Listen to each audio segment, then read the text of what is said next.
하나님의 말씀입니다. 열왕기상 18장 36절 말씀을 제가 받들어 읽겠습니다. 저녁 소재 드릴 때에 이르러 선지자 엘리야가 나가서 말하되, 아브라함과 이삭과 이스라엘의 하나님 여호와여, 주께서 이스라엘 중에서 하나님이신 것과 내가 주의 종인 것과 내가 주의 말씀대로 이 모든 일을 행하는 것을 오늘 알게 하옵소서. 비가 옵니다.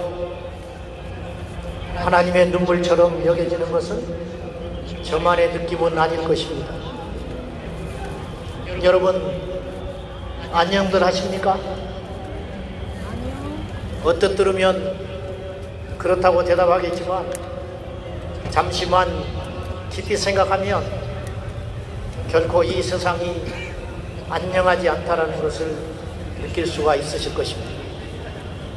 지난 2021년 2월에 동성 동거 커플 중에 한 사람이 자신의 파트너를 건강보험 피부양자로 인정해달라고 행정소송을 시작했습니다.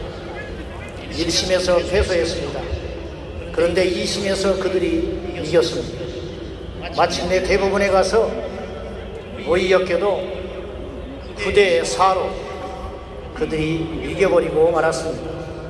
사실상 법적으로 부부가 돼버리고 만 것입니다.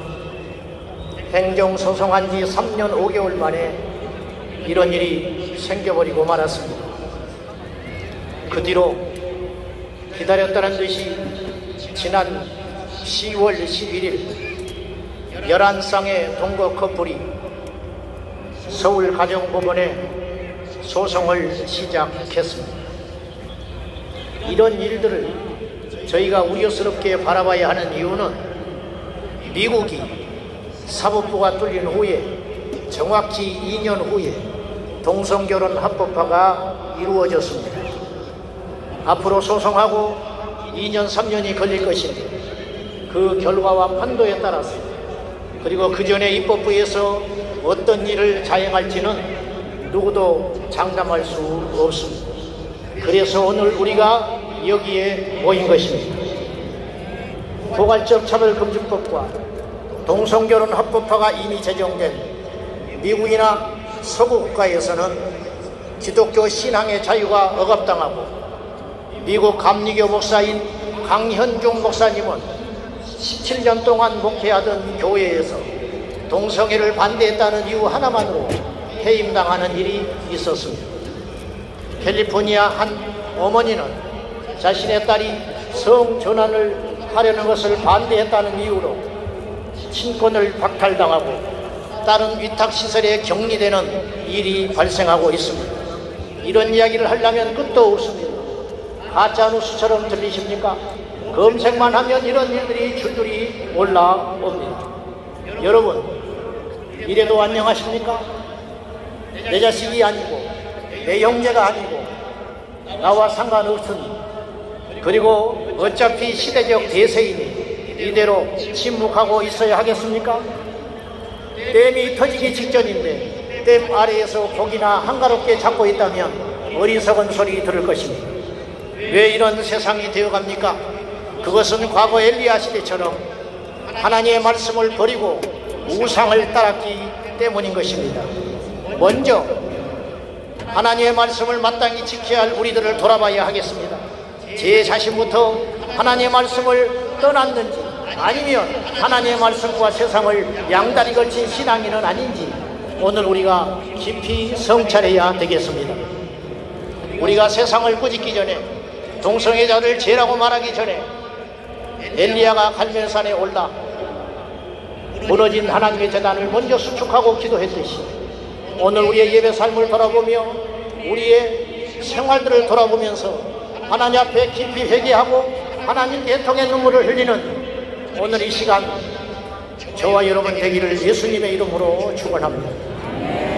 세상이 약해지고 무서워진 이유는 바로 우상을 따르기 때문입니다. 우상은 하나님보다 귀히 여기는 것, 하나님보다 더 즐거워하는 것입니다.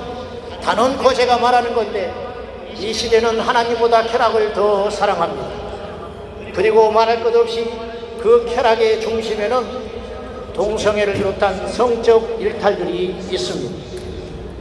손가락질을 받지 않고 마음대로 짐승처럼 살고 싶어서 반대 목소리를 내지 못하도록 하는 것이 바로 포괄적 차별금지법의 실체 아니겠습니까?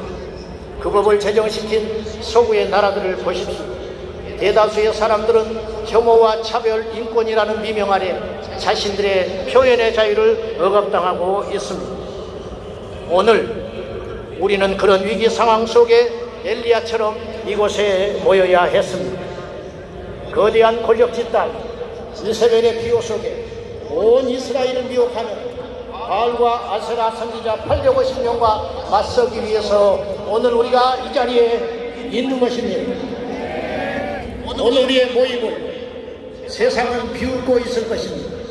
이렇게 많은 분들이 모여서 소리를 내어도 오늘 저녁 메인 뉴스에 다루지도 않을 것입니다.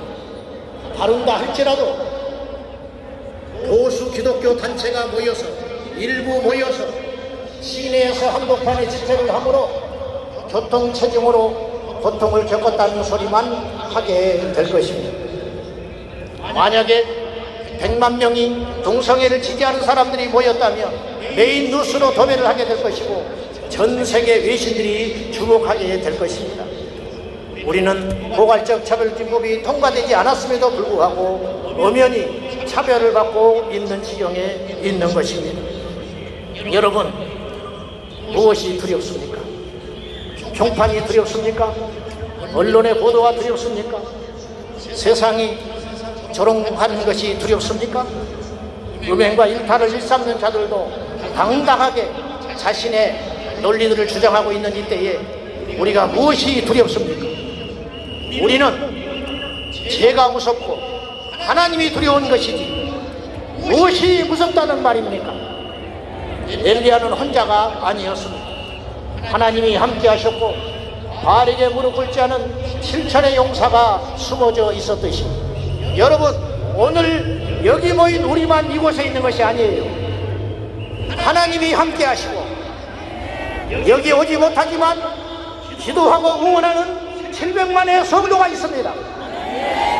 사랑하는 여러분, 머뭇거리지 마십시오. 바알이 하나님이라면 바알을 섬길 것이고 여호와께서 하나님이시라면 하나님을 섬겨야 할 것입니다. 동성애가 죄가 아니라면 동성애를 지지하시고 동성애가 죄라고 믿어진다면 동성애를 죄라고 분명히 표현해야 합니다. 저는 골든타임이라고 생각합니다. 앞으로 짧으면 3년, 길면 5년 이 안에 우리가 방파제를 세워서 음란의 쓰나미를 막아내지 못하면 우리의 자녀들의 미래는 없을 것이라고 감히 생각합니다. 이 자리에 모여 하나님 앞에 애통하며 기도하는 깨어있는 성도 여러분, 오늘 우리가 여기서 눈물로 땀으로 하나님께 드려지지 아니하면 우리의 자녀들은 피를 흘리게 될 것입니다. 오늘 우리가 여기서 조롱당해야만 우리가 세상의 손가락질을 받고자 하고 하나님께 기도하고 이 포괄적 차별금지법과 동성결혼 합법화를 막아내야만 우리 자녀들은 창날을 받지 않게 되리라고 믿습니다. 성도 여러분, 힘을 냅시다. 그리고 분명히 우리가 기도함으로 행동하여 이 약한 세대에 하나님의 사람들로 뭉쳐서 대한민국이 이 지구상에 유일하게 포괄적 차별금지법을 막아내는 거룩한 하나님의 나라가 되기를 예수님의 이름으로 축원합니다. 하나님, 우리를 도와주시옵소서.